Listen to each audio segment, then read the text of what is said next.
भारत की धरती वीरों की भूमि रही है।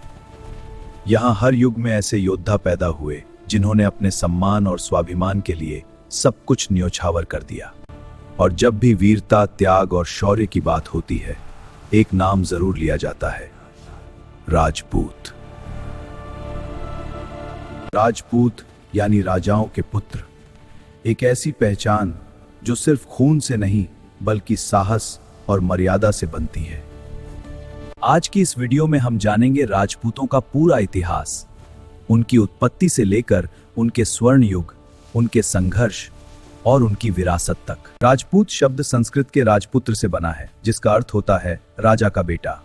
इतिहासकारों के अनुसार राजपूतों का उदय लगभग 6वीं से 12वीं शताब्दी के बीच हुआ। राजपूतों को मुख्य रूप से 3 वंशों में बांटा जाता है। सूर्यवंशी, जो सूर्य से उत्पन्न होने का दावा करते हैं। चंद्रवंशी, जो चंद्रमा से उत्पन्न होने का दावा करते हैं। अग्निवंशी। अग्निवंशी वंश के बारे में एक प्रसिद्ध कथा है कि इनकी उत्पत्ति माउंट आबू के अग्निकुंड से हुई थी।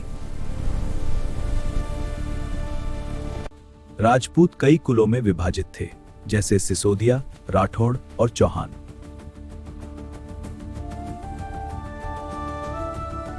समय के साथ राजपूतों ने भारत के विभिन्न हिस्सों में अपने राज्य स्थापित किए। ये राज्य छोटे छोटे थे, लेकिन बहुत शक्तिशाली और स्वतंत्र थे। इस काल के सबसे प्रसिद्ध राजाओं में से एक थे पृथ्वीराज चौहान, जिन्होंने अजमेर और दिल्ली पर शासन किया। इसी तरह मेवाड़ के राजा राणा कुंभा भी एक महान शासक और योद्धा थे। राजपूतों ने कई विशाल किले बनवाए, जैसे चित्तौड़गढ़ और कुंभलगढ़, जो आज भी उनकी ताकत और वास्तुकला का प्रमाण है। 12वीं शताब्दी के अंत में भारत पर विदेशी आक्रमण बढ़ने लगे।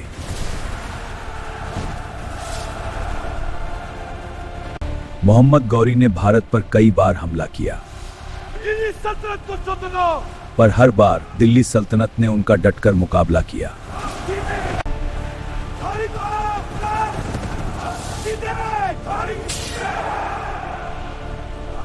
जिसमें पृथ्वीराज चौहान ने गौरी को हरा दिया। लेकिन 1192 में हुए दूसरे युद्ध में मोहम्मद गौरी ने वापसी की और पृथ्वीराज चौहान को हरा दिया।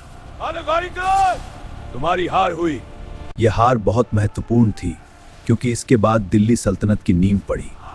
फिर भी राजपूतों ने कभी हार नहीं मानी और लगातार संघर्ष करते रहे। जौहर और शौर्य की परंपरा। जब किसी किले की हार निश्चित हो जाती थी, तो महिलाएं अपनी इज्जत बचाने के लिए अग्नि में कूद जाती थीं। इसे जौहर कहा जाता था।